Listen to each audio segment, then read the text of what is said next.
estamos también con el senador Guido Gerardi en contacto con nosotros.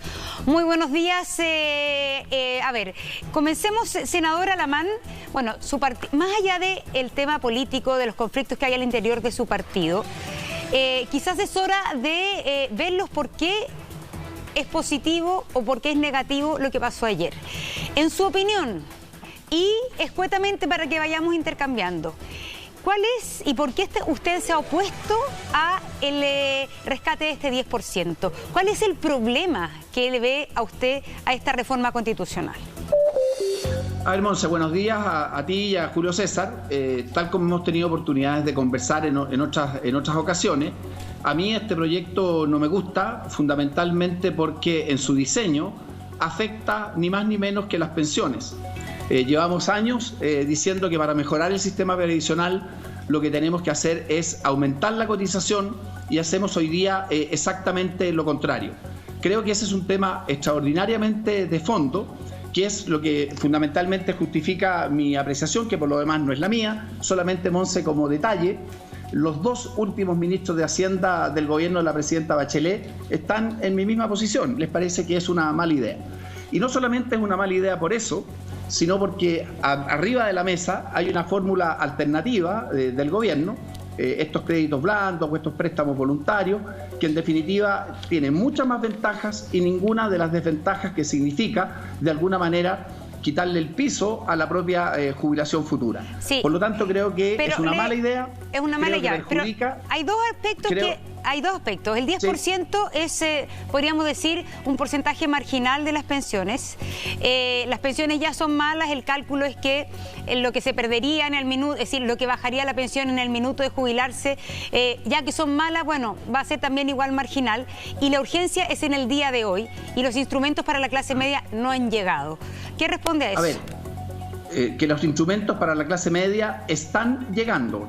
Y básicamente lo que se planteó ayer, ni más ni menos, es una extensión del ingreso familiar de emergencia, una mucha mayor facilidad y ventajas, incluso subsidios en materia de los créditos blandos, un aumento en los subsidios para los efectos de los arriendos que suben de 300 a 600 mil pesos, la posibilidad de prorrogar los créditos hipotecarios no solamente cuando uno tenía un mes en mora, sino 3 meses en mora. En fin, la ley de protección del empleo, hay un conjunto de medidas, Monserrat, que están arriba de la mesa. Senador, ¿cómo se le puede explicar a la ciudadanía que a horas de la votación se haya encontrado una fórmula para mejorar precisamente estos beneficios, porque los propios partidos de gobierno encontraban esto insuficiente? Tanto los diputados de la UDI como los diputados de RN encontraban esto insuficiente. A solo horas de la votación, el ministro fue a explicar cómo poder mejorar estos beneficios. ¿Cómo se le explica a la ciudadanía que en el último minuto sí haya más beneficios para la clase media y haya más dinero cuando se produce precisamente el quiebre prácticamente de los partidos de gobierno? Julio César, yo creo que el gobierno ha cometido en esta situación 3 errores importantes. El primero, no haber tenido la fuerza, la convicción, la capacidad argumental para haber convencido, persuadido a la opinión pública de que esta es una mala solución y que finalmente termina afectando a los propios trabajadores. Yo creo que ahí hay un error. Hay un segundo error, en no ser capaz de alinear, en el buen sentido de la palabra, a los propios partidarios tras esa posición. Y por último, yo concuerdo que debería haber anticipado quizás bastante las fórmulas de solución hacia la clase media que objetivamente se han demorado en llegar. Yo creo que ahí hay una sumatoria de 3 errores que en parte justifica o explica el mal resultado del día de ayer. Senador Gerardi, ¿qué le podría decir al senador Alamán que dice que esto es un error? Mira, yo pienso que esto uno tiene que ver las causas de por qué suceden situaciones como es y por qué estas se transforman en medidas que yo creo que hay que ponerla en el contexto que señalaban ustedes, que estamos, no es un momento normal, estamos en una situación de absoluta excepcionalidad, de catástrofe, y yo creo que esto se debe a los absolutos errores que ha venido cometiendo el gobierno respecto a su estrategia para enfrentar el COVID inicialmente, donde no hicieron lo que tenían que hacer, hicieron todo lo contrario, no hicieron trazabilidad, no cuarentenaron adecuadamente y tuvieron que cambiar al ministro, y esa estrategia totalmente fracasada nos hizo perder 2 meses y medio. Y esto es como un incendio de un bosque, si tú no lo atajas al principio, después es muy difícil, es como una bola de nieve. Pero preguntémonos algo, ¿por qué estamos en julio tomando decisiones que se debieran haber tomado en marzo? Si ese es el problema. Este es un gobierno que ha actuado no solamente con errores, sino con negligencia. Estas decisiones se debieran haber tomado de apoyar con estos ingresos familiares de emergencia a los sectores más vulnerables, ya la clase media, se debieran haber tomado en marzo. Por eso ha costado tanto hacer los aislamientos, las cuarentenas en las casas, tanto de los contactos como de las personas que son COVID positivas, porque no se puede cuarentenar a alguien que no tiene ingreso, que no puede comer, que no se puede calefaccionar en estos tiempos, que no tiene dinero para comprar el gas. Entonces tenemos un gobierno totalmente negligente que a última hora toma medidas que se debieran haber tomado antes, y como no se toman medidas, yo creo que finalmente aquellas que optan los parlamentarios, en este caso los diputados, fue por medidas extremas. Y evidentemente esto tiene que ver con que las propuestas del gobierno para la clase media son endeudar a la clase media.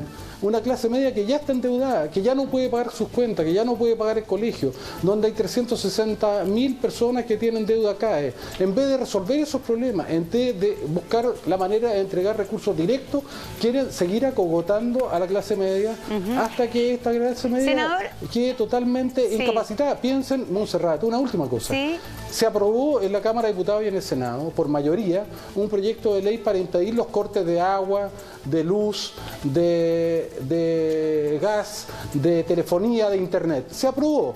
El gobierno, en vez de defender a la clase media y a los sectores más vulnerables, hoy día, ¿qué es lo que está haciendo? Está defendiendo a la empresa y quiere enviar un veto para impedir que una ley que fue aprobada democráticamente. Entonces, ¿a quién defiende este gobierno? Está defendiendo los intereses de la AFP, de una industria mañosa, de una industria que tiene utilidades de 25% sobre capital, que no tiene en ninguna parte del mundo, usando los dineros a la gente, que le cobra cerca del 14-15% del dinero de las personas, se los cobran comisiones todos los meses, y la gente no puede sacar 10% cuando las AFP se llevan cerca del 15% para su bolsillo de lo que la gente trabaja y cotiza, y no tienen ningún riesgo, y usted pierde en la bolsa, pierde su fondo, y ellos siguen ganando dinero. Mire, ¿hasta cuándo?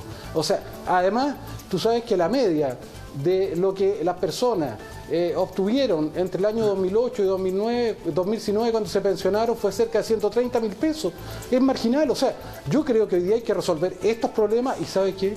Tenemos que cambiar este sistema que de verdad es un atentado a las personas. Es una vergüenza que la jubilación quede en manos del mercado, quede en manos de una empresa que lo único que busca es tener sus utilidades, y yo pienso que esto nos va a obligar a tener un sistema solidario mixto como en todas partes del mundo, que sea decente, y tendremos que resolver el problema de las pensiones también, porque aquí, cuidado, hay algunos que parece que quieren validar este sistema como un sistema maravilloso, cuando este es el peor sistema del mundo en materia de pensiones, porque deja las pensiones sometidas a los vaivenes del mercado. Sí, es que quería preguntarle, en marzo se perdieron 50.000 millones de dólares. Perdón, senador Girardi, antes de darle, quería preguntarle, a ver, uno de los argumentos de quienes se oponen, que es un argumento técnico que ni siquiera lo han dicho los políticos de gobierno, es que si esto ocurre, si se rescata el 10%, nuevamente la rentabilidad de los fondos caería y la gente perdería plata nuevamente.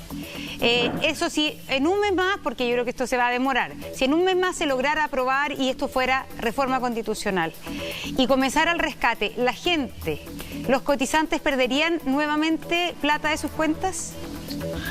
A ver, Montserrat, no cabe ninguna duda. No, es que se lo pregunto. Senador Alamán, un segundo. Se lo estoy preguntando yo a Girardi, que está a favor, y después... Perdón.